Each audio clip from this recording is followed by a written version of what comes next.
What's up, family? It's your boy Joshua Robinson. I'm here at the crib. Want to answer some of y'all questions. So, without further ado, let's jump right into the video. Let's get it. The process was different, being that um, it literally had to be downloaded within me. It started off as an R&B album. Some of the songs were literally R&B songs. And then it just took confirmation from a lot of people who was in my circle to tell me, all right, you can't serve two masters. You gotta choose whether you're gonna serve your gift, serve God with your gift, or serve the world with your gift. And so it just took confirmation from a whole bunch of different parties, because I was already thinking about it.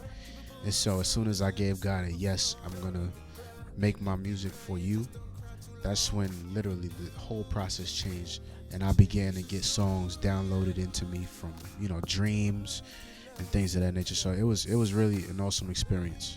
It was an awesome experience, man. It was nothing like I've ever experienced. It came at a perfect time when I was depressed, and the opportunity availed itself. And when I got there, he was a really nice guy. Very, he was about his business, but he was a really nice guy.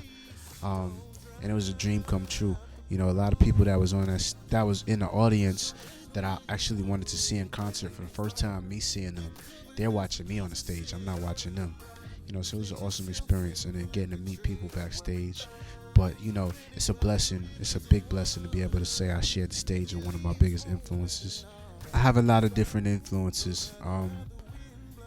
Between the people who hands-on taught me and the people who I grew up listening to, but I have a lot of influences from, John Legend, as y'all know, Fred Hammond, Marvin Gaye, Frankie Lyman, a lot of people, Anthony Hamilton. I look for the people who have that soulful element, and that's what built my, as you would say, my vocal / musical Voltron. My sound, I like to capture musical moments. To narrow it down to say, is this, everything has the soul in it, of course. If it doesn't have the soul in it, it's not me.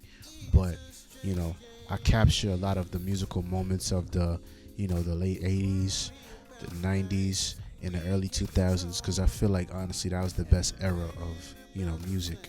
My dream collaborations, honestly, I want to do a record with Fred Hammond. I want to do a record with Stevie Wonder. I want to do a record with Marvin Winans, and I want to be able to work with Quincy Jones. All four of those people I want to be able to work with before I step on out of here. 10 years from now, definitely further than I am right now. I honestly don't know what God has in store for me, but I trust that, being that I made this transition from, secular to gospel, I'm pretty sure God got some big things in store for me, and I'm just ready to receive it all. So I don't know, but I trust that it's gonna be awesome. In all honesty, I like soul, but if I had to narrow it down, I could say that gospel has a whole lot of different elements and a whole lot of different flavors. So I can safely say gospel because it has a mixture of everything already in it. So I'm not really missing much. But soul is my favorite element in anything. The advice I would give my generation is to be able to create your own opportunities. Whether that's, I know for me, throwing my own concerts, not having to wait for somebody to book me to do it. Recording my own albums because, at the time I couldn't afford studio time, or, people just weren't willing to work with me at the time. So producing my own stuff, say, whatever it is, create your own opportunities. Invest in yourself, and, don't let anybody's limitations on you reflect what you do. If somebody thinks you're not qualified, they don't know your full capabilities like you do. So if I had to say anything, create your own opportunities and put the work in to, prove yourself and to move forward. Pretty much the same thing. Don't allow anybody's limitations to dictate your movements. If you're gonna do something and somebody doesn't believe that you're cut out for it, or it fits you, or whatever the case is. You should, one, be able to tell if somebody's really for you or not. But even then, if it really means the world to you, and that's what you want to go forward and do, I say do that. Don't allow anybody's limitations to stop you. All right, y'all. So that's all the questions for now. If y'all got more questions, y'all already know to hit me up. And while y'all at it, go download this, the From Darkness to His Light, available on all digital outlets.